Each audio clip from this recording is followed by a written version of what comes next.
ఉపదేశ సారం టాక్ 14. ఈరోజు 11వ శ్లోకంలోకి వెళదాం.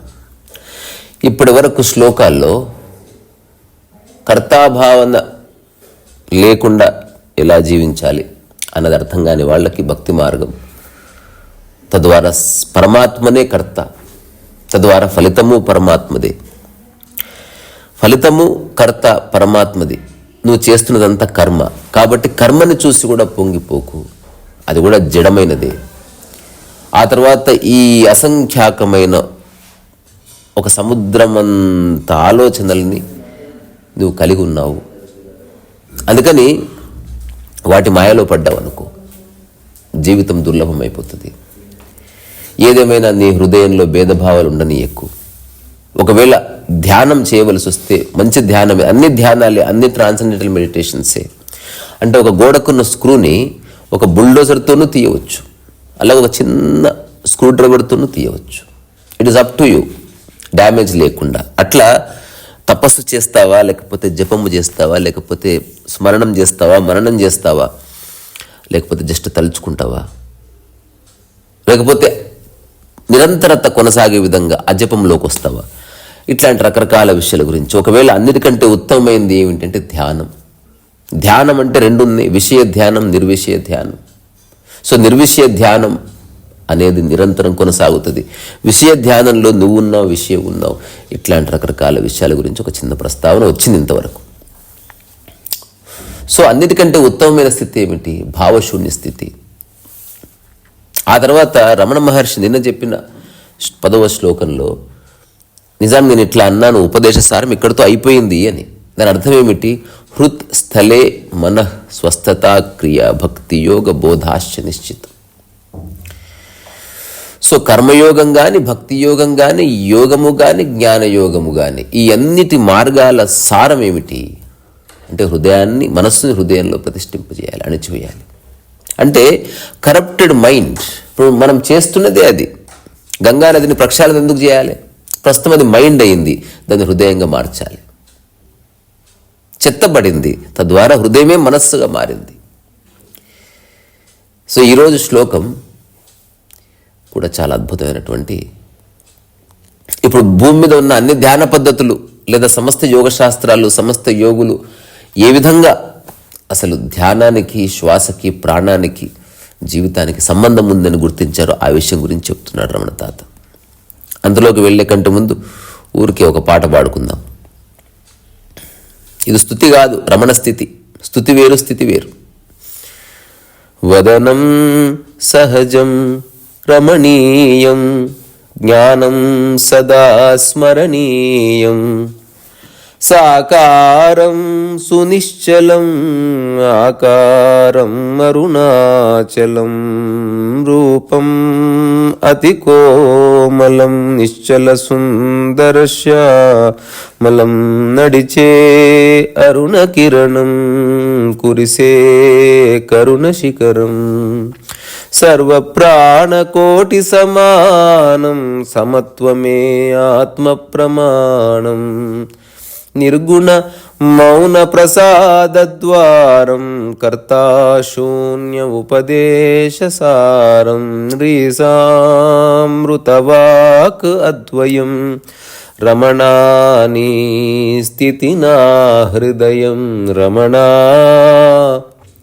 నీ స్థితి నా హృదయం. సో నిన్నటి శ్లోకంలో హృత్ స్థలే మనః స్వస్థత క్రియా భక్తి యోగ బోధాశ్చ నిశ్చితం, మనస్సుని హృదయంలో అణిచివేయాలి అన్నదానికి ఒక ఆచరణాత్మకమైన వ్యాఖ్య నేను చేశాను, ఊహాత్మకమైనది కాదు. ఏది మనస్సు, ఏది హృదయం, ఏది ఆధ్యాత్మిక హృదయం, చాలా ఇంపార్టెంట్. చిన్న జీవితం, దాన్ని మనం ఎట్లా జీవించాలనుకుంటున్నాం. అంతెందుకండి, మనం ఒక చిన్న గది ఉంటే దాన్ని ఎంత అందంగా అలంకరించుకోవాలని ప్రయత్నిస్తాం. చెత్త ఉంటే తీసి బయటపడేస్తాం. మరి మనసులో ఉన్న చెత్త సంగతి ఏమిటి? దాన్ని ఎవరు తీసేస్తారు? దాన్ని తీసేయడానికి ప్రక్రియ ఏమిటి? సో మనసులో ఉన్న చెత్తను తీసేయడానికి వచ్చిన ప్రక్రియనే ధ్యానం.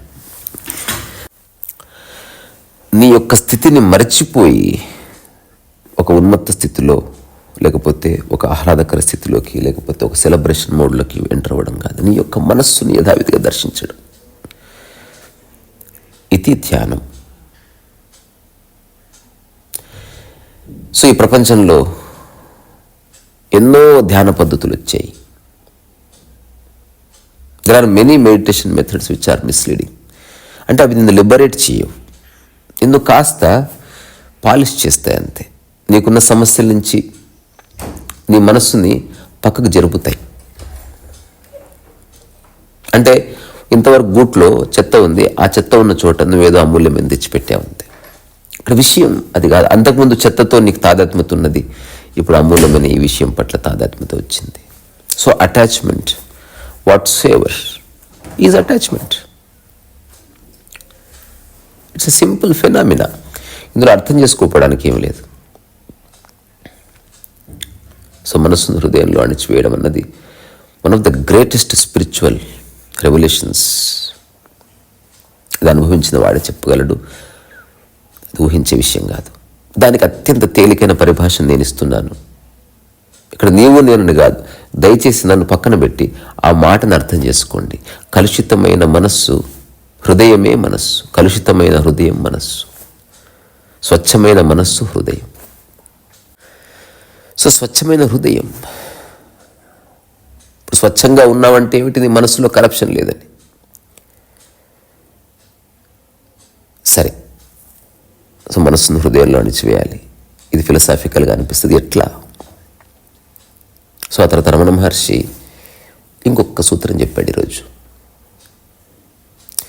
వాయురోధనం లీయతే మన జాలపక్షివ ద్రోధ సాధనం. Holding the breath controls the mind. A bird caught in a net, breath regulation helps absorption in the heart. So దీని సారం ఏమీ లేదు. అసలు శ్వాస అనేది లేకపోతే మనం లేము. సో శ్వాస ఒకవేళ కదలాలి, జరగాలి అంటే దానికి ఆధారమైంది ప్రాణం. ఒకసారి నేను ఒకానొక టాక్లో నేను నా అనుభవంగా చెప్పానంతే. నువ్వు శ్వాసను తెలుసుకోవచ్చు, అన్నిటినీ తెలుసుకోవచ్చు, బట్ ప్రాణాన్ని నువ్వు తెలుసుకోలేవు. మళ్ళీ అదొక వేరే చర్చ. సో ప్రాణం యొక్క పూనికతో ఒక కదలిక మొదలైంది. ఈ శ్వాసకి అత్యంత తక్కువ శక్తి కావాలి. మిగతా అన్ని పనులకు చాలా శక్తి. ఒక బండరాయి ఎత్తాలంటే చాలా. సో నీవు శ్వాస తీసుకోవట్లే, కరెక్టే. నీలో శ్వాస జరుగుతుంది, కరెక్టే. నీలో శ్వాస జరుగుతున్నప్పుడు శరీరం కదులుతుంది, కరెక్టే. నువ్వు చేయడం లేదు, కరెక్టే. బట్ నువ్వు కదిలించినా దానంత కదిలినా దానికి కొంత శక్తి కావాలి. అత్యంత తక్కువ శక్తి. ఇప్పుడు ఉదాహరణకి మన మొబైల్ యాప్స్ ఉంటాయి. ఏది బెస్ట్ యాప్ అంటే తక్కువ ఎంబీ, తక్కువ వెయిట్ ఉన్నది ఏదైనా ఉంటే అది బెస్ట్ యాప్. అలాగే వెబ్సైట్ ఉన్నా సరే. సో శ్వాస రహస్యం అది. సో మనిషికి సంబంధించిన రకరకాల యాక్టివిటీస్లో, మనిషి జీవితంలో లేకపోతే మనిషి లోపల జరిగే రకరకాల యాక్టివిటీస్లో అత్యంత సూక్ష్మమైన కదలిక, ఎట్ ద సేమ్ టైం అన్నిటికీ ఆధారభూతమైన కదలిక ఏదైనా ఉందంటే శ్వాస ఒకటే. సో అట్లాంటి శ్వాసని ఒకవేళ నీవు నియంత్రిస్తే, ఒకవేళ శ్వాసని నువ్వు నియంత్రిస్తే, అంటే దాన్ని నియంత్రించడం అంటే దాన్ని మనం 3-4 రకాల శ్వాసని మనం అనుభవిస్తాం. ఒకటి సహజ శ్వాస అనుభవం, రెండోది శ్వాసని క్రమబద్ధీకరించడం, మూడవది శ్వాసని నియంత్రించడం. సో ఇప్పుడు సహజ శ్వాస అంటే నిద్రలో నీకు జరిగేది. శ్వాసని క్రమబద్ధీకరించడం అంటే ప్రాణాయామము. శ్వాసను నియంత్రించడం అంటే నువ్వు ఫర్ ఎగ్జాంపుల్ ఏదైనా ఒక హఠయోగ ప్రక్రియ, అంటే నువ్వు హోల్డ్ చేయాలనుకుంటున్నావు బ్రెత్ని. తర్వాత మనస్సు బాగా విచలితమైనప్పుడు శ్వాసలో అసలు నియంత్రణ ఉండదు, శ్వాస అవిచ్ఛిన్నంగా ఉంటుంది. సో శ్వాస మనకి 3, 4, 5 రకాలుగా మన జీవితంలో ఒక తెలియకుండానే ఒక ప్రక్రియ నడుస్తుంది. ఇప్పుడు నీ మనసులో ఏ ఆలోచనలు లేవనుకో, జీవితకాలం నీకు సహజ శ్వాసనే ఉంటుంది. ఇది నేను నా అనుభవంగా చెప్తున్నాను. నీ శ్వాసలో కొంచెం కూడా ఇంబ్యాలెన్స్ ఉండదు. నీవు చెయ్యవు, అది అట్లాగే ఉంటుంది అంతే. That's how it functions. దానికి ఒక మంచి ఒక పోలిక ఇచ్చాడు రమణ మహర్షి. జాలపక్షి వద్రోధ సాధనం అంటే వలలో చిక్కిన ఒక పక్షి ఎట్లయితే కదలలేదో, ఒకవేళ మనిషి శ్వాసను చిక్కించుకుంటే గనక తన మనస్సు కుదుట పడుతుంది అని. సో మనోనిగ్రహానికి ఇది ఒక చక్కటి మార్గం. సో ఈ ఒక్క సూత్రంలో మన ప్రపంచంలో ఉన్న అన్ని ధ్యాన పద్ధతుల్లో శ్వాసకి సంబంధం ఉంది. శ్వాస నియంత్రణే చేస్తారో, శ్వాస క్రమబద్ధీకరణ చేస్తారో, అట్లాగే సహజ శ్వాస అంటారు. సహజ శ్వాస ఎలా తీసుకోవాలో కూడా చెప్పే పద్ధతులు ఉన్నాయి. అట్లాంటి గురువులు ఉన్నారు, ఉండని. దీనివల్ల నష్టమైతే లేదు. సరే, సొంత ప్రయోజనాల కోసం ఎవరేం చేస్తారు, కంటికి కనపడని వస్తువు కాబట్టి, కంటికి కనపడని విషయాలు కాబట్టి వీటి గురించి ఎవరేం చెప్పినా నమ్మవలసి వస్తుంది. ఇప్పుడు మొబైల్ ఉంది, అంత కాంప్లికేటెడ్ మెకానిజం, అక్కడ అపోహకి తావులేదు, ఊహకు తావులేదు. నీ కళ్ళెదురుగా వస్తువు కనిపిస్తుంది. ఇది యాపిల్ అంటే యాపిల్, ఇది శాంసంగ్ అంటే శాంసంగ్, ఇది యాపిల్ ఇన్నో మోడల్ అన్నో మోడల్ అంటే అయిపోయింది, బాత్కతం. సో నేనేం చెప్తున్నాను, రమణ మహర్షి మాటని నేను చెప్పాలనుకుంటున్నది ఏమిటంటే, శ్వాసకి నీకు ఒక అవినాభావ సంబంధం ఉంది. If you understand breath, you have understood life. Life అంటే లైఫ్ యొక్క అన్ని ప్యాటర్న్స్ నీకు తెలుస్తాయి.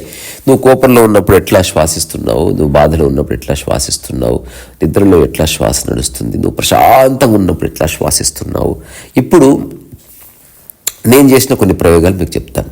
నాతో పాటు ఉన్న వాళ్ళకు కూడా ఒకప్పుడు అట్లా ప్రయోగాలు చేసేవాడిని. అంటే నేను ఏదో మనుషులకి ఏదో చేయాలి అన్న ఆలోచన రోజుల గురించి చెప్తున్నాను. అంటే 14-15 ఆ ప్రాంతంలో. ఇప్పుడు నాకు ఎలాంటి ఆలోచనలు లేవు. నాకు ఎవరు ఎట్లా ఉన్నా సంతోషం. అంటే ఎంత చెప్పినా మనిషి లోపట ఆ స్ఫురణ రానంత వరకు ఆ నిజమైన కదలిక కదలదు. అంటే నేను I tried my level best. అంటే నేను వేలాది మందితో పార్టిసిపేట్ చేయలేదు, కానీ నా పరిధిలో నేను ప్రయత్నించాను. నాకు ఓవరాల్గా కొన్ని ఏళ్ల తర్వాత అట్లా అర్థమైంది. కొన్ని విషయాలు ఎవరికి చెప్పడం కుదరదు. చెప్పినా వింటారంతే. ఒక సినిమా కథ విన్నట్టు వింటారు, లేదా మన ముందు ఏదో చేస్తారు, బట్ ఆ తర్వాత వాళ్ళ పూర్వ ప్రవృత్తిలోకి జారిపోతారు. నిజంగా లోపటి నుంచి ఒక స్ఫురణ వచ్చే వరకు నువ్వు అద్దె కంటెంట్ కొంచెం కూడా ఉపయోగపడదు. ఒకవేళ ఎవరైతే శ్రద్ధగా వింటున్నాడో వాడు ఫిలాసఫర్ అవుతాడు, వాడు ఒక పండితుడిలాగా దాని గురించి మాట్లాడతాడు, అంతే తప్ప అతనికి ఉపయోగం ఉండదు అది. సో అప్పుడు నేను ఒక చిన్న ప్రయోగం చేయించేవాడిని. ఇప్పుడు నువ్వు పూర్తి ప్రశాంతంగా ఉన్నావు అనుకో, నీ శ్వాస ఎలా ఉంది, జస్ట్ రిమెంబర్ దట్. పూర్తి ప్రశాంతతలో నీ శ్వాస కదలికని, ఆ మోడరేషన్ని నువ్వు గుర్తుపెట్టుకో. ఎగ్జాంపుల్ ఇప్పుడు చాలా ఆవేశం అట్లా రావచ్చు శ్వాస. అదే ప్రశాంతంగా ఉన్నప్పుడు అసలు ఈ శబ్దం కూడా రాదు. జస్ట్ నేను ఊరికే డెమాన్స్ట్రేషన్ కోసం ఏదో చేస్తున్నాను. అసలు శ్వాస ఉన్నట్టు అది జస్ట్ దాని పట్ల ఎరుకగలిగి ఉండు. ఇప్పుడు నువ్వు ఏదన్నా ఒక సందర్భం వచ్చింది, నీకేదో కోపం వచ్చింది. ఇప్పుడు నువ్వు కోపం మీద దృష్టి తీసేసి నువ్వు ప్రశాంతంగా ఉన్న శ్వాసని ఒక్కసారి జ్ఞప్తికి తెచ్చుకొని ఆ శ్వాసను తిరిగి రీఇన్స్టేట్ చేయి. It may take 5 to 10 seconds. నువ్వు ఆశ్చర్యపోతావు. అసలు నువ్వు కోపము, నువ్వు ఎవరి మీద కోపడుతున్నావు అంతే మర్చిపోబడి నువ్వు మళ్ళీ వితిన్ ఫ్యూ సెకండ్స్లో యథాస్థితికి వస్తావు. కుటుంబంలో యాక్చువల్గా అందరికీ సాధన ఉండాలి. ఎందుకంటే కోపం రాగానే అందరు పిచ్చిగా చేస్తున్నారు. ప్రశాంతంగా మాట్లాడుకోవడంలే. నేను అంటాను, గుసగుసలాడుతూ కొట్లాడుకోండి, కానీ ఎవరికి అర్థం కాదు.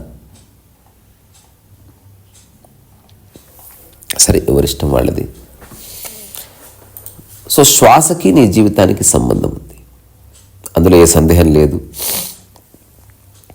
సో ప్రాణశక్తి వల్ల కలిగిన ఒకనొక పూనిక, దాంతో ఒక కదలిక మొదలై నిరంతరం శ్వాసగా అది పరిణమించింది.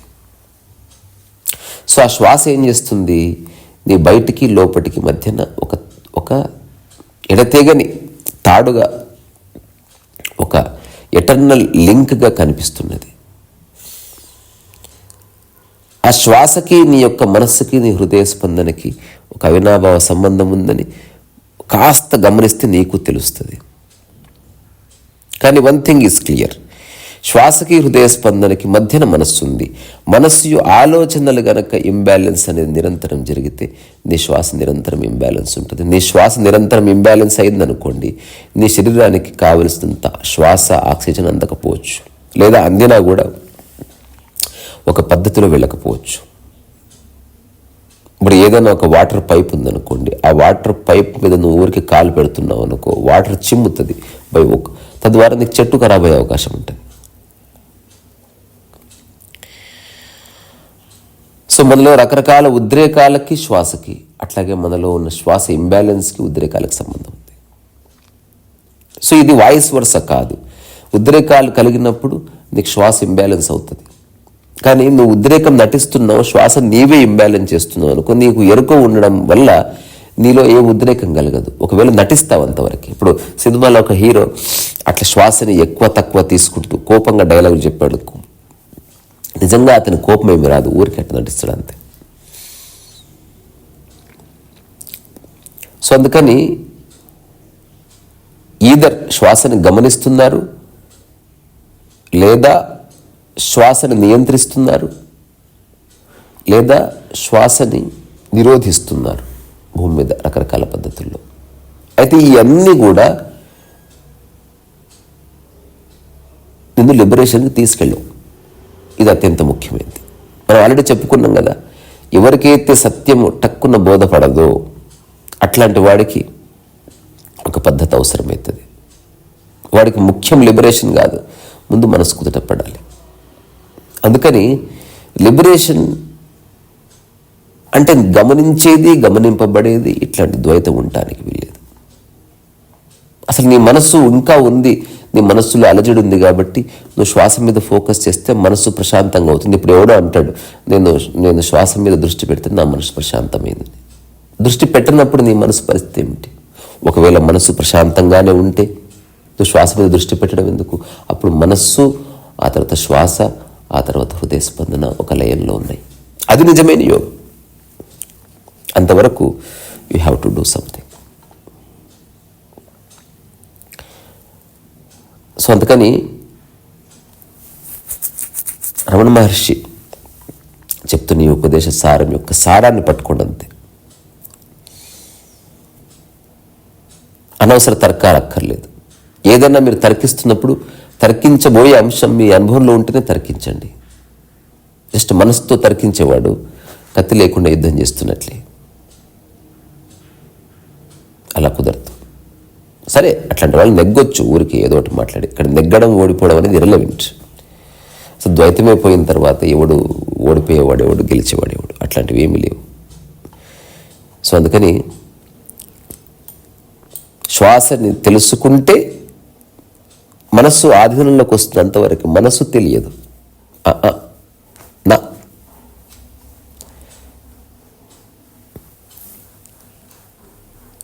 మళ్ళీ ఒక్కసారి చెప్తాను, శ్వాసను తెలుసుకుంటే మనసు నెమ్మదిస్తుంది. అంతవరకు మనసు తెలియదు. సో జీవితాన్ని తెలుసుకోవడం అంటే జస్ట్ శ్వాసని గమనించడం మాత్రం కాదు. That is totally a different dimension.